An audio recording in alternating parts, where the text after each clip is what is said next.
السلام عليكم ورحمة الله تعالى وبركاته. مرحبا بكم في قناة كويزين سعاد. مرحبا بكم في فيديو جديد، كنتمنوا تكونوا بخير وعلى خير وبصحة جيدة.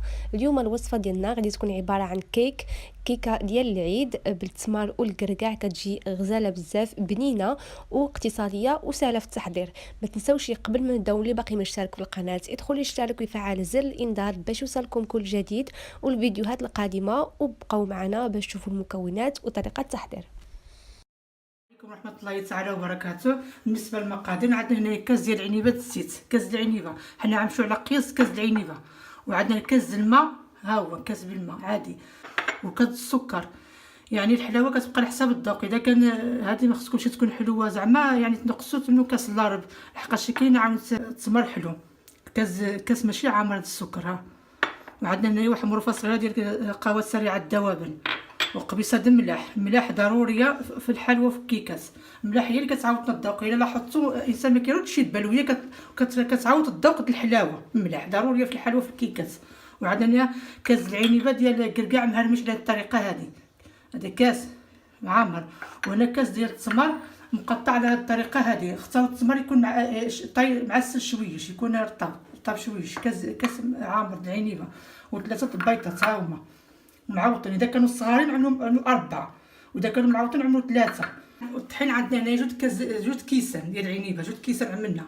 دابا الطحين حنا غادي نشوفوا شحال غادي يدخلنا. يقدر يجونا هما هذوك نيشان حسبنا عاد الطحين اللي كاين. ديك الطحين كيشرب، كاين اللي ما كيشربش، ونقدروا نزيدوا شي حاجه. وعندنا هنايا واحد الخنيشه ديال الكاكاو، ديال الشوكولاته ديال الكاكاو. بغيتو تعملوا جوج عملوا جوج، بغيتو لا يجي مفتوح عملوا غير وحده. وعندنا جوج خمرات هنايا ديال 8 غرام، جوج مجموع 16 غرام، جوج. عندنا غنكبوا السكر،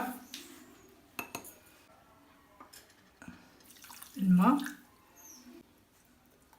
الزيت، ملح، قهوه سريعه الذوبان، خليشه ديال الكاكاو. غنحركو مزيان.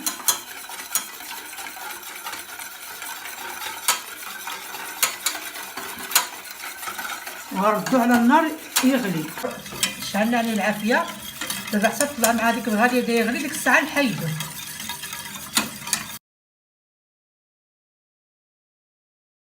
دابا هو بدا كيغلي، دابا غادي نحيدوه. بدا كيغلي، دابا غنردو على جنب حتى يبرد. تنقصوا درجه الحراره حتى يبرد مزيان، ما يبقاش يسخن. ديك الساعه نكمل معكم مرحله ديال الكيكه. ها هو دابا بردنا الخليط.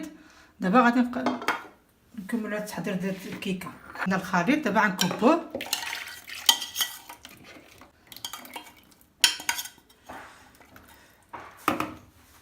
دابا غنضيفو البيضات،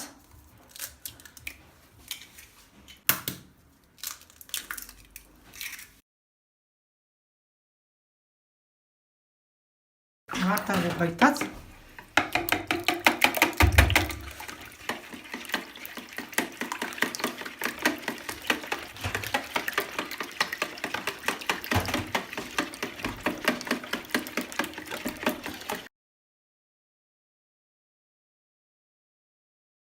حنا خلطنا البيضات مزيان. رجعت القوام هذا. دابا غنضيفو الكركاع، غنضيفو عليه واحد شويه الطحين، واحد شويه الطحين باش ما كيهاودناش يفقع دموي. فقاع الكيكه شويه الطحين.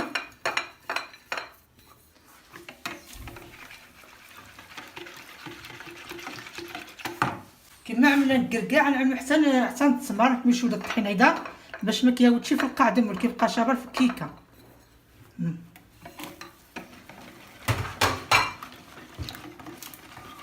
دابا غنضيفو الطحين، جوج كيسان اللي عندنا معورين.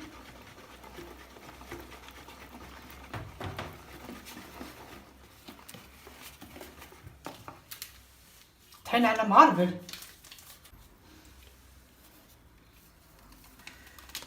خميره،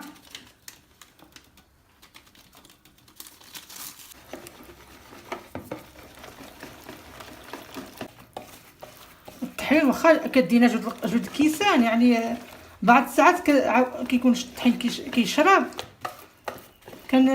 كنزيدو وما تحطوش دفعه وحده، يعني بشويش وشويش، حقاش نوعيه الطحين كل مره كيفاش كيكون، مرات كيشرب مرات ما كيشربش.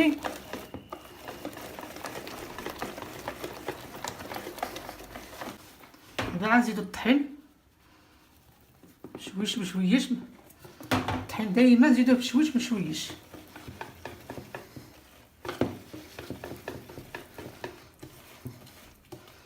هاد الكيكه د التمر والكركاع كيجي القوام ديالها ثقيل شويش، باش ديك التمر والكركاع كيشبر فيها ما كيهاودش ينقع دمول.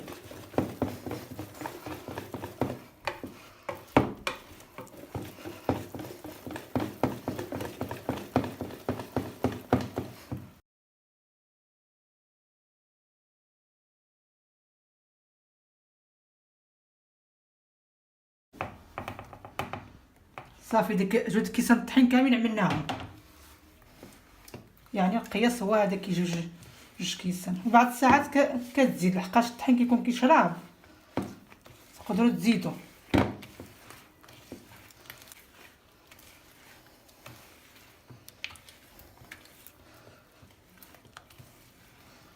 كيجي القوام ديالها هيدا.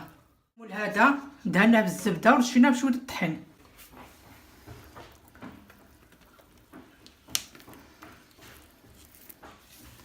هاد الكيكه كتجي غزاله، المذاق ديالها ما تشبعوش منها، ديك مذاق نيسكافي وكاكاو.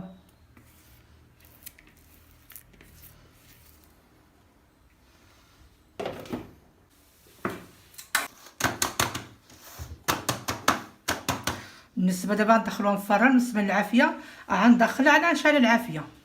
الفران دابا عندي مطفي، حتى كندخل عاد كنشعل الفران، والعافيه مهيله كنخليها طيب على الخطر ديالها، كيجي فيها الطياب مزيان معوض.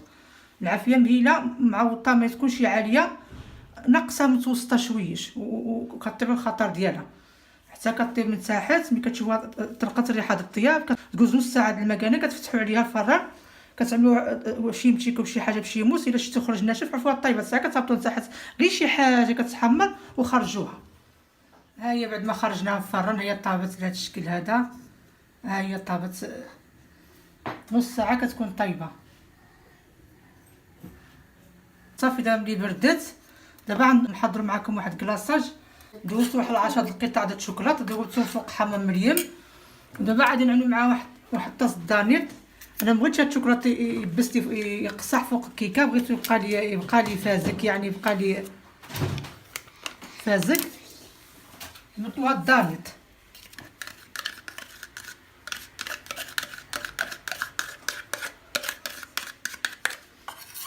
خلطو مزيان.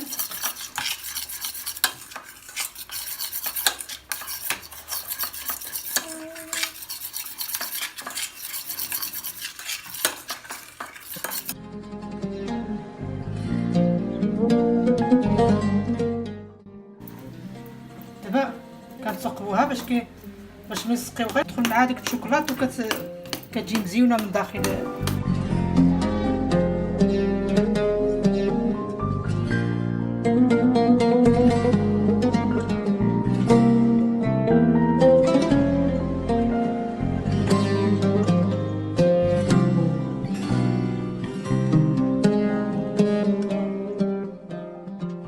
هاهي بعد ما دهناها بكلاصاج على الطريقه هذه نتوما كتشوفوها.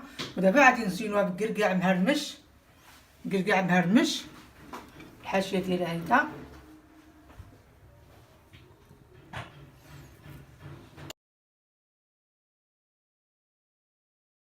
بعد ما زوقناها لكم هاهي على الطريقه هذه، والتزيين كيبقى لكم الاختيار. قلت واخا دهنوها غير المربى من فوق منها، ولا غانيت د الشوكولاط بوحديتو بلا شوكولاط، التزيين كيبقى لكم الاختيار.